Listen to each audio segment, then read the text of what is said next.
if the Gen Zs register, which I think they will, because this time around they feel the pinch, if they register and vote, I'm telling you, the first people who will go home are the members of parliament.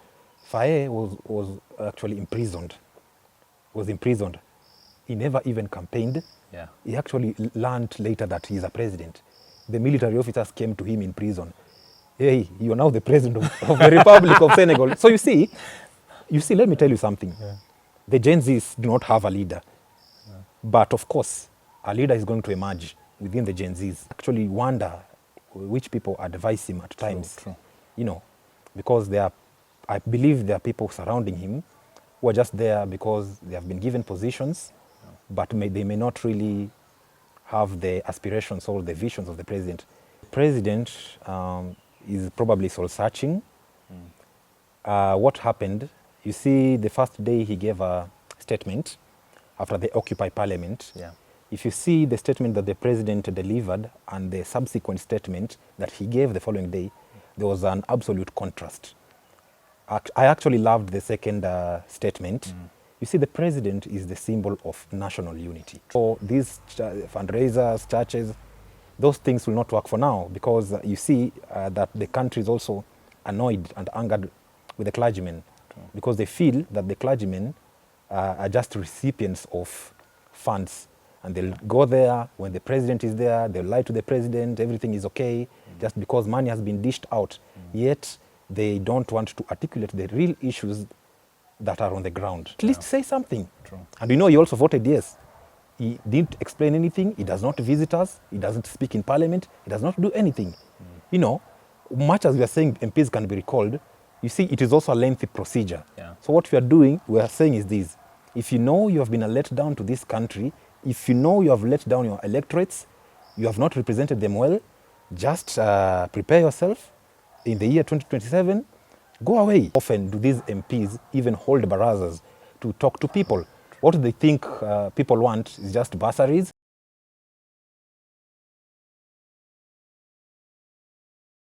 Hello guys, welcome to our YouTube channel. Thank you so much for the support. Thank you so much for the love. Nyinyi watu true sana. Ukituona hapa wawili unajua ni political arena. Waambie kitu Damian. Hello listeners and viewers of this great show. Today we are here to discuss and of course delve deeper into the issues that are afflicting our country as far as the political arena is concerned. Thank you so much Damian for gracing the show. Shukran sana kwa kuhave once again. Yeah. You know very well that last time you talked something that people related with about you talked about what is happening currently. It was about the finance bill. Yeah. You said that the finance bill is not good for Kenyans. Yes. And the Kenyans came out and proved to the president that it wasn't good. Exactly. Today, we want to talk about the aftermath of finance bill. What really happened? Wow. Hey. You see, there are people who say that the revolution will never be televised. What we witnessed is the advent of revolution. People coming out in large numbers, and actually the last demonstrations that we had, the Occupy Parliament, was seen as a joke. But you see, as they say, the voice of the people is the voice of God. True. And people are in pain, and people rejected the finance bill. And I'm glad, of course, for the first time that the president listened to the people, because that was the right thing to do, because he is the first representative of the people, and therefore it behooves upon him to always listen to the concerns and the voices of the people of the Republic of Kenya. Yeah. What can you talk about? This is the first time that you have seen the public, the common mwananchi wameingia up to the parliament. And the parliament, there is a place there also was banned. You see, what can you say about this? Is it the negligence of the MPs stop listening to the common mwananchi, or what really happened over there? It is a lot. It is really, really painful. Yeah. And actually, there couldn't be any other better place to go to other than the parliament. Yeah. You see, Article 95 of the Constitution prescribes the function of the parliament. The function of the parliament is, I can summarize it in form of representation, legislation, oversight. Representation how? If I've elected you, Jeff, as an MP of, for example, constituency, you are supposed to articulate my issues, not your issues. You're like Jesus Christ when he came to the world to save people. You're actually supposed to save us. The concerns of the people are supposed to be your first and foremost responsibility. So people were angered, and that's why they marched towards the parliament, because that is where the representatives of the people were there.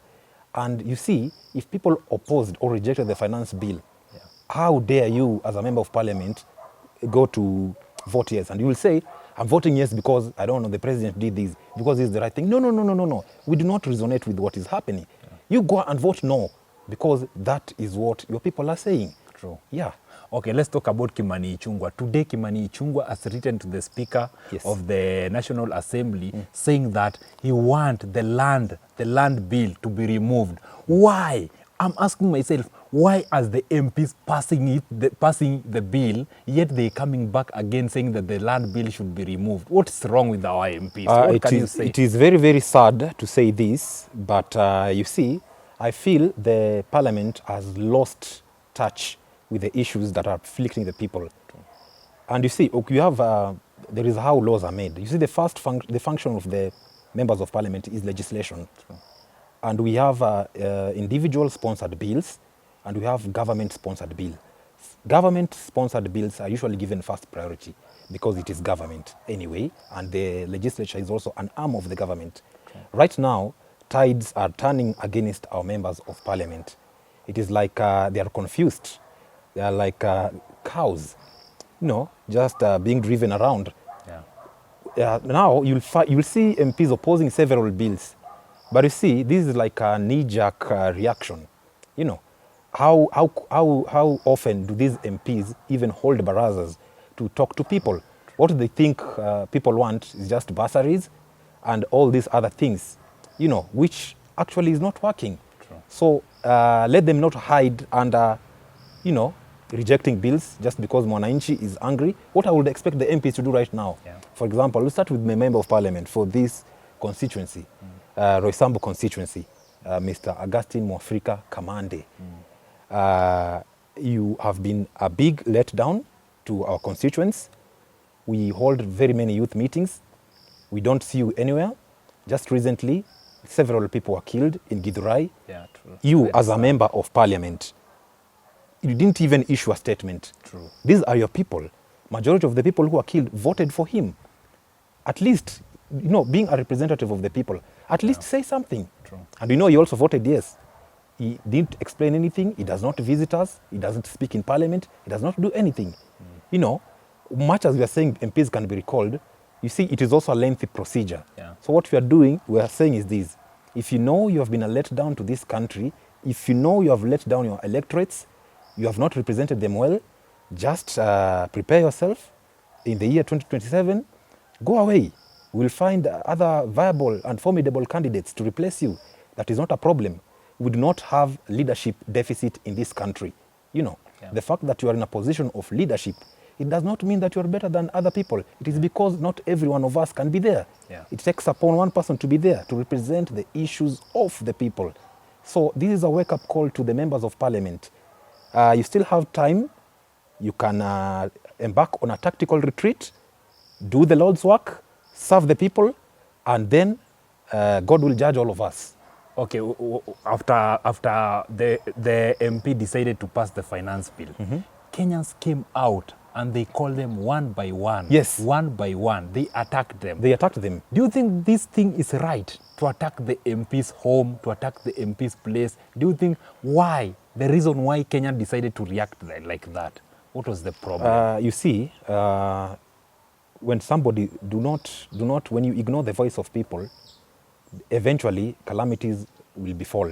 While I'm not supporting banning or rather skirmishes that happened, but those things are bound to happen anyway, because you see, when people are agitated, you see, we have many people who do not have jobs. True. It's just the agitation of the youth, just venting out because they feel they're not heard.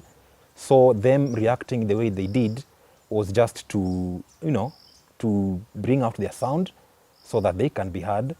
Though we do not support that, because you understand that during such demonstrations, of course, they will be infiltrated by even criminals and other people, but a large number of people who demonstrated there, you cannot say that they were criminals. It just happened. This thing is organic. It is like a wind. You know, you cannot change the direction of the wind. It's true. It will blow to whichever direction it wants to blow. Yeah. Yeah. Okay, let's talk about president.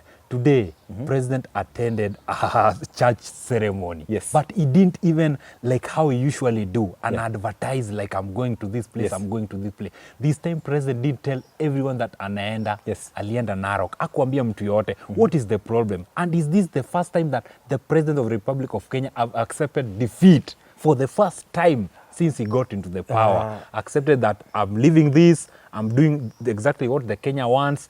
You remember the house levy? Yes. The president said that no, I'm doing it, I'm doing Yes, doing yes, it. yes. What's the problem right now? Now, I think the president is probably soul searching. What happened? You see, the first day he gave a statement after the Occupy Parliament. Yeah. If you see the statement that the president delivered and the subsequent statement that he gave the following day, there was an absolute contrast. I actually loved the second statement. You see, the president is the symbol of national unity. True. It is only the voice of the president that can unify this country. He is the only one, in 1953, thereabout, there was a president in America called Harry Truman. He said something, the buck stops here. The buck stops with you. It means no matter what, whatever happens, everything, every responsibility has to be shouldered upon the president. Now, the president is aware of what is happening in the country. And I do think that he's planning on how he can fix it.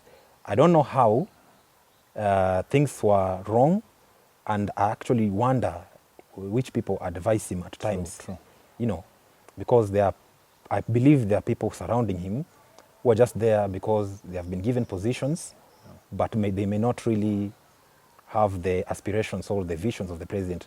So I think the president needs to now sit alone silently, forget the advisors now. It's a moment of soul search. He's the big man, he's the number one.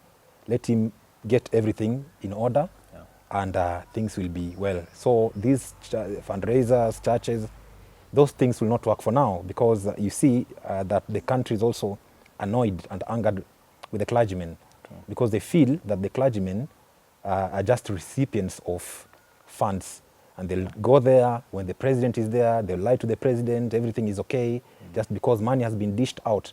Yet they don't want to articulate the real issues that are on the ground. True. Yeah. Okay, let's jump into the deputy president. Yes. What's wrong with the deputy president? Because we see at much time, like the guy is not even in the government. Yes. The thing that he's saying is different from what the president is saying. Yes. Why? What is the problem with the deputy president? Deputy president is in a state of disillusionment. The deputy president is in a state of irreparable quagmire, if I may say so. You know, it is very, very clear that they are not speaking in one voice. True. Because that day the president delivered his second speech, the most important speech, and I thank the president, by the way, for the speech. As per protocol, if I may say so, when the president is delivering a speech, we expect maybe ministers to be there, True. The members of parliament maybe from his side to be there, and of course the deputy president, because according to the constitution, the deputy president is the principal assistant of the president. If there is any issues, these sideshows are not supposed to be manifested to the people. The other day he complained about the Director General of NIS, Nuruddin Haji. You see, to me, I find this as very, very ridiculous and a mockery to the institutions that have been established. You see, there is something called the National Security Council. Who sits there? The president, of course, the military head, the CDF, the deputy president sits there, the CS for internal security sits there, the CS for defense sits there. So every information in regard to security in the country, the deputy president is aware about whatever is happening, unless we are being told that whatever we discussed here in the National Security Council is not what is being done here. Maybe that is the communication being given. But at a moment like this, the government needs to speak in one voice. It is very dangerous if the deputy president and the president are not speaking in unison. True. It sends a very, very bad picture to the Republic of Kenya. Because he is supposed to assist the president unless we have roadblocks. Because you remember, even in the previous regime, the then deputy president, who is now our president, His Excellency Dr. William Samoei Ruto, faced somehow similar predicaments. So is it that it has become a chain that the deputy president will always have a problem with the president? Because if he attacks the NIS Director General, that is like an attack to the already established institutions. True. And it sends a very, very bad image to this country. Okay, as a burial of the Eric Omondi's brother. Fred Omondi. Fred Omondi. Yes. There were so many politicians, but more of the politicians were from the ODM From the party. ODM side. And even the party leader, Baba Raila himself. Amolo Odinga, was there. Yeah. And Raila Amolo Odinga said to Eric Omondi that he wished Eric Omondi well in his next division. Good. What is the next division of Eric Omondi? What is the plan of these ODM leaders and Eric Omondi? First, I'd like to pay homage to one great political commentator who I also follow his shows, called Lee McQueen. Yeah. There is something that he usually says, and I do agree with him. He says that there is nothing that happens in politics coincidentally. Everything in politics is usually well orchestrated. For you to see politicians flocking Sega in Siaya County, that was well scripted, and none other than Baba himself graced the occasion. First and foremost, my condolences to Eric Omondi and his family. May God grant you solace during this emotional and trying moment. Eric Omondi has been consistent, fighting for people's rights. People take him as a joker. He says that he has been in comedy for 16 years, and there is nothing more to show in comedy, that he wants to try another line. And you have seen Eric Omondi several times arrested, beaten, It was like Babu Owino. he has refused to accept that he's a celeb. Sometimes police tell him, Eric bana wewe ni celeb, chore acha na hizi vitu. Anasema saizi it's not about me being a celebrity. Yeah. And he has also been consistent helping people. I know some people will say it is clout chasing. The biggest clout chasers in this country are actually politicians. Yeah, true. So let if clout chasing is bringing an impact to those people that he's helping, then so be it. I also wish him the very best, and I think Eric Omondi will actually, not I think, these you can take to and deposit to the nearest bank. Eric Omondi will be on the ballot in the year 2027. That is what Baba is preparing him to, and he is very, very proud of him, and he has been very, very consistent on the things that he fights for, even going against the tide. Sometimes even the fellow comedians and celebrities will tell him, you tone down, hauna content, nini. He's no longer interested in content. True. Let him help the people, and what he has done is good, and he's being prepared for a political seat. I don't know in which constituency, that is up to him to decide. Of course, Baba will also advise him further on where to stand and where to show his political strength. True. Yes. When you finish, let's talk about the Baba and the AU. Yes. Do you think, be honest Yes. on this, be honest. Yeah. Right now, William Samoei Ruto, automatic sure, is going to compete in the year 2027. The president, yes. Is there any political in the opposition leader that is competent of competing with President William Samoei Ruto 2027? Because in the burial of Eric Omondi, people were saying that, please, Baba, don't go. Don't go. Even like all the politicians, even the governor say that, Baba, don't go to the AU job. Yeah. Babu Owino said that, Baba, please, don't go to the AU job. Jalango said the same thing. Even Eric Omondi confessed and said that, Baba, you are the only person who can remove Ruto out of power. Yes. Do you think it is true? Okay. First and foremost, we have very many able Kenyans who are competent enough to become president. Yeah. But of course, it takes another thing to vie for a political post. There are a lot of factors that are involved.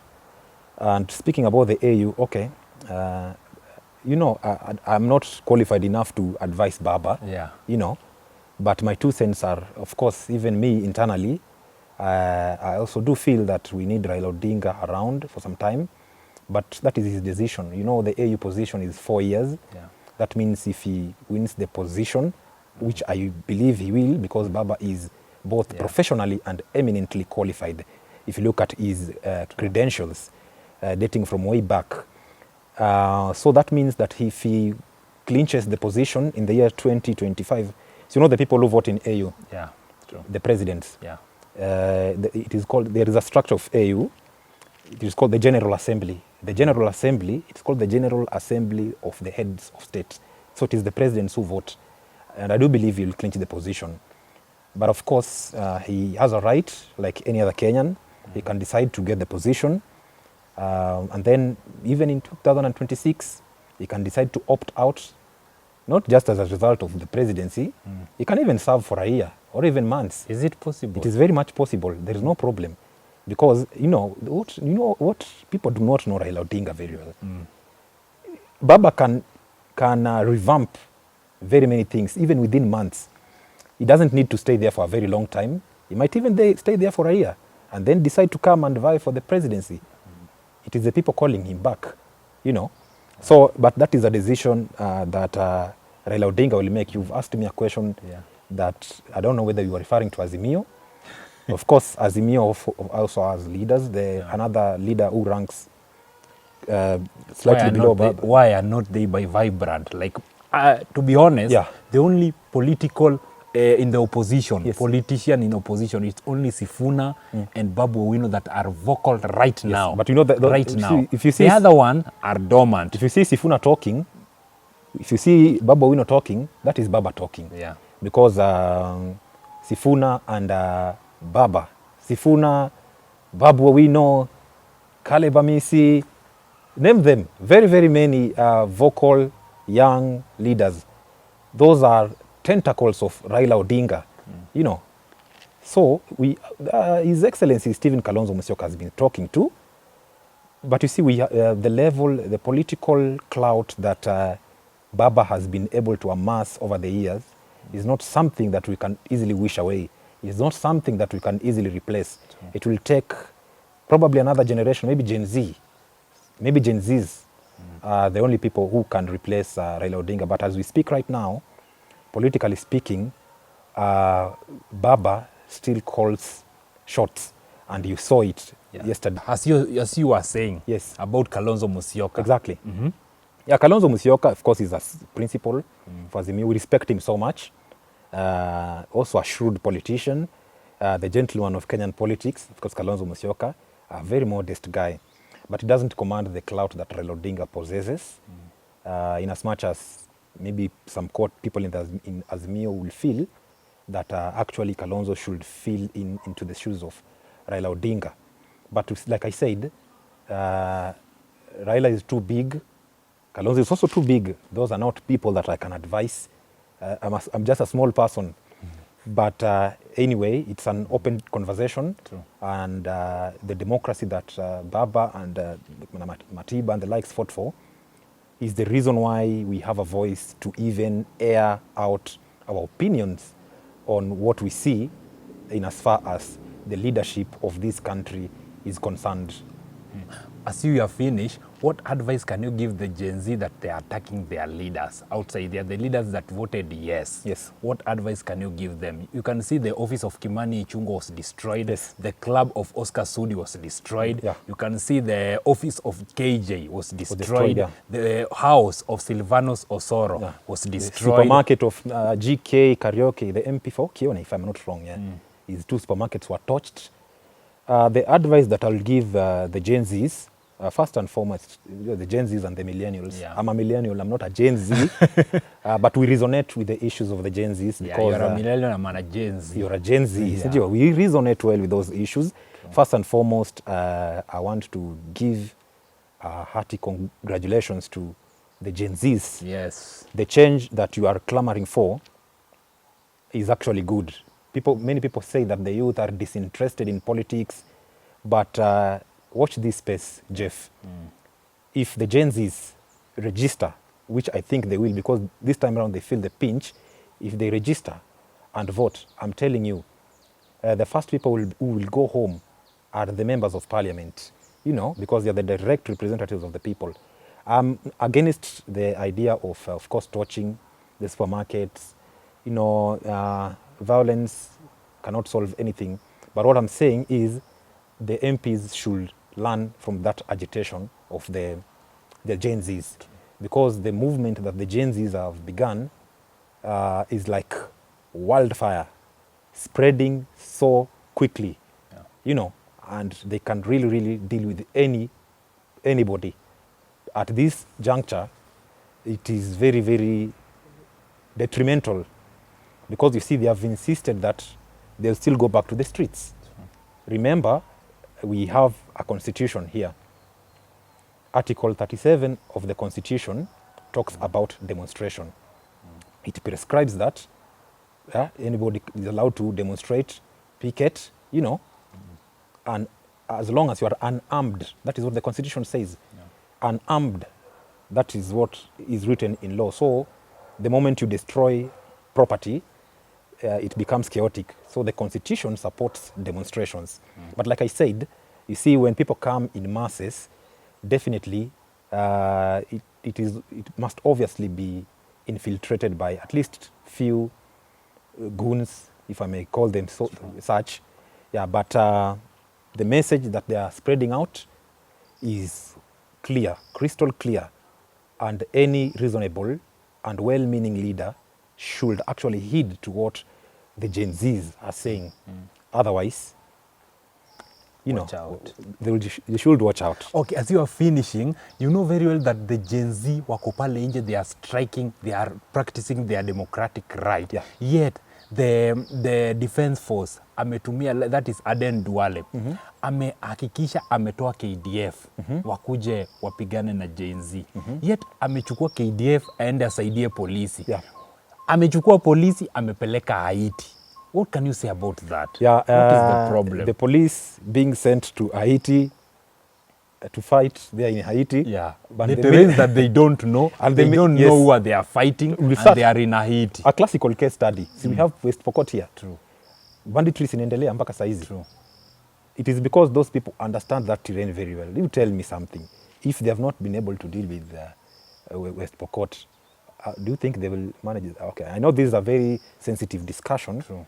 But, you know, the function of the military is to protect the country against external aggression. Yeah. The function of the military is not to fight civilians. You know, we have enough police in this country. While I know the president is the commander-in-chief of the armed forces, of course, the army also has a duty to protect the topmost. He's the #1 military officer. Yeah. So there is that bit that, you know, we are doing our part. Adan Duale, of course, approved that, but it raises pertinent constitutional issues. Is it legal? I know the court ruled otherwise, but of course, it is a democratic country. I think the constitution is also a public document that can be read and consumed by anybody. I still hold the view that it was not in order to deploy the military. I don't think the situation was that dire. The military should not have been deployed To go to Haiti. They should have maybe gone to Haiti. And I've been asking myself, why did the military didn't go to Haiti? It was only the police that went to Haiti. Well, you see, there is the National Security Council that sits and advises the president, and during that, in such sittings, there is how they deliberate, and there is how they decide, and we also have state agreements. There is an agreement that, you know, Kenya also has in as far as fulfillment of peace to other countries. There are such conventions that interstate agreements, there are such agreements do exist, and you know very well that there is how the military operates. Actually, the functions of the military are quite quite broad. I may not delve. As you are finishing, let's talk about the Gen Z as you are finishing. Once again, the Gen Z. The Gen Z as you are finishing this thing. Yeah. Do you think the Gen Z have a leader in this revolution? Because what is their plan? No, the Gen Zs... and do you think they should have a leader? No, of course not. The Gen Z, like I said, this movement is like a moving wind. You cannot adjust the direction of the wind. It just comes out. You see, you cannot fight an idea whose time is ripe. The movement of the Gen Z is organic, formless, tribeless, leaderless, everything less. Yeah. They're just themselves, such that if you arrest Jeff, you arrest other 5 people who are associated with you, you have not stopped the movement. You know, there are some who even said, okay, you're telling us to stop. You're not our leader. You saw the other day, Boniface Mwangi. Yes. They telling them to go home. Yeah, the time is up. They told him, you are not our leader. Yeah. And of course, I respect Boniface Mwangi. He has been a good activist, a big proponent of change, according to me. Somebody might feel otherwise. But you see, these people are saying, we don't want anybody to be associated with this. Even Babu Owino, a very, very budding and promising To be leader. honest, Babu Owino promised to cater for those people, those Nini that they lost their life, the Gen Z that they lost, may their soul rest in peace, but they declined. They declined. They say that they are going to do this on their own. You see, they even the mobilized government funds. came up and said that they are going to help, and they say that they don't want anything from the government. They are going to raise funds on their own. How much have they collected? Over 14 million. Yeah. Still counting. It was on 1 hour, they collected 24 million. It is now up to 24, you see? Yeah, it was 24 million within a day. I think that was on Saturday. Yeah. They collected 24 million. Yes, exactly. Yes. Very many revolutions have happened in several circumstances. I'll give a classical case study. Yeah. Look at Senegal. The president was actually furious, never wanted to listen to the citizenry. He usually gave off-the-cuff speeches. Off-the-cuff speeches are speeches just made without proper thinking. You don't even read anything. He was being told, listen, the young people of this country are complaining about A, B, C, D. Address this. What did he do?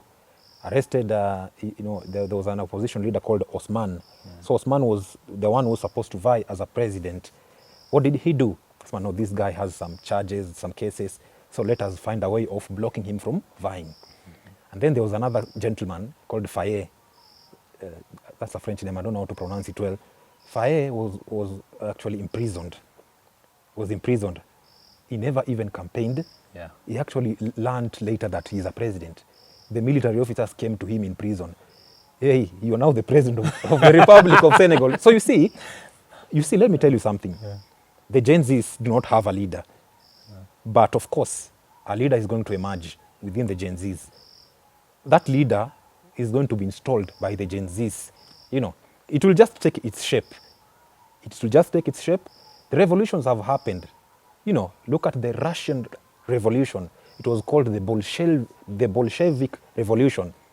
It happened the same way. A leader just came and things went on the way they did. So the Gen Zs should be taken very, very, very seriously. Yeah. What can you give the last advice to the Gen Z as you are finishing? What I'll advise the Gen Zs, this is now your time. It is the end of an era. Political apathy has ended in this country. It is your time to shine. It is a moment of reflection. Take part in politics, participate in it, offer yourselves as leaders so that the pertinent issues that you have been complaining about will be able to be addressed. And any person in the Gen Z generation, in case you become a leader, actually do not follow the path that has been set by these leaders who have not been showing statesmanship. Do not show personal greed. Listen first and foremost to the people, because you are a direct representative of the people. That and only that will help you success. But otherwise, keep the fire burning. Viva. Okay, until next time, game over.